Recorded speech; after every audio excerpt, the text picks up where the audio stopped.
ছয়গাঁৱৰ মাকিলি গাঁৱত খহনীয়াৰ আতংক কলহী নদীৰ পাৰত গাঁওবাসীৰ কৰজোৰে প্ৰাৰ্থনা এয়া ছয়গাঁৱৰ মাকিলি গাঁৱৰ মাজেৰে বৈ যোৱা বাৰিষাৰ কলহী নৈৰ ভয়াবহ ৰূপ ভৰা কলহী নৈৰ পানীৰ কোবাল সুতে দুয়োপাৰে বিপন্ন কৰি তুলিছে নৈখনৰ পাৰতে বাস কৰি অহা গাঁওবাসীসকলৰ নৈখনে খহাই নিবলৈ লৈছে দুয়োপাৰৰ মাটি এতিয়ালৈ ৰত্নেশ্বৰ দাস আৰু ৰবীন দাস নামৰ দুজন লোকৰ বাসগৃহ খহাই নিছে কলহী নৈয়ে ফলত আন আন পৰিয়ালবোৰ শংকিত হৈ পৰিছে গাঁওখনত থকা প্ৰাথমিক বিদ্যালয় আৰু অংগনবাড়ী কেন্দ্ৰৰ প্ৰতিও আহিছে ভাবুকি এনে পৰিস্থিতিত উপায়হীন গাঁওবাসী আহি খহনীয়াৰ পৰা পৰিত্ৰাণ বিচাৰি নৈ পাৰত বহি কৰজোৰে কৰিছে প্ৰাৰ্থনা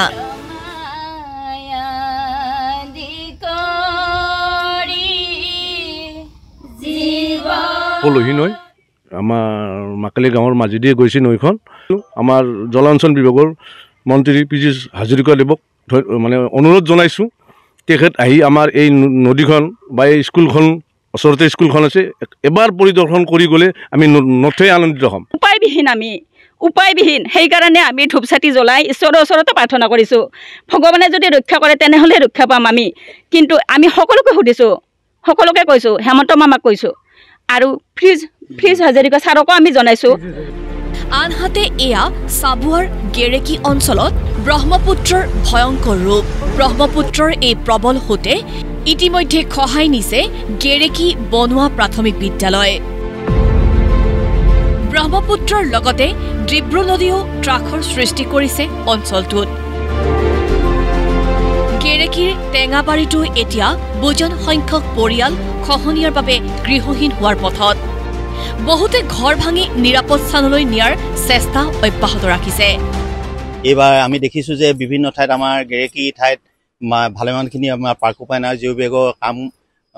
সম্পূৰ্ণ হৈ আছিলে মাথাউৰি কাম সেইখিনিও ভাঙি প্ৰায় ভালেমানখিনি প্ৰায় আধা কিলোমিটাৰ এদায় কৰি দিছে খহাই লৈ গুচি গৈছে আৰু সেই অঞ্চলৰ প্ৰতি ভাবুকি আহিছে এইটো পানীয়ে গাঁওখন প্ৰায় নিচিন্ন কৰি পেলাব ইফালে ধুবুৰী জিলাৰ দক্ষিণ পাৰৰ বুঢ়াবুঢ়ী অঞ্চলতো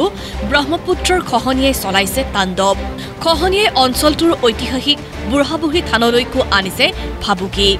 ব্ৰহ্মপুত্ৰই এফালৰ পৰা খহাবলৈ লোৱাত শংকিত হৈছে অঞ্চলবাসী বৃহস্পতিবাৰে জলেশ্বৰ সমষ্টিৰ বিধায়ক আফতাবুদ্দিন মোল্লাই বুজ লয় পৰিস্থিতিৰ বুঢ়াবুঢ়ী এই থানটোত অহা যোৱাৰ যিটো বাট এই ৰাস্তাটোৱে কেৱল বাকী আছে বাকী কোনো মাটি ইফালে কোনোফালে মাটি নেই মাটি ইতিমধ্যে গুচি গৈছে ব্ৰহ্মপুত্ৰত কেৱল ৰাস্তাটো আছে সেই ৰাস্তাটো ৰক্ষাৰ কাৰণে আমি কাম কৰি আছোঁ আৰু বিভাগীয় কৰ্তৃপক্ষৰ লগত আলোচনা কৰিছোঁ যে আমি দিনে নিশাই ইয়াত থাকি হ'লেও আমি আমাৰ এই বুঢ়াবুঢ়ীটোক ৰক্ষা কৰিব লাগিব ব্যুৰ' ৰিপৰ্ট প্ৰতিদিন টাইম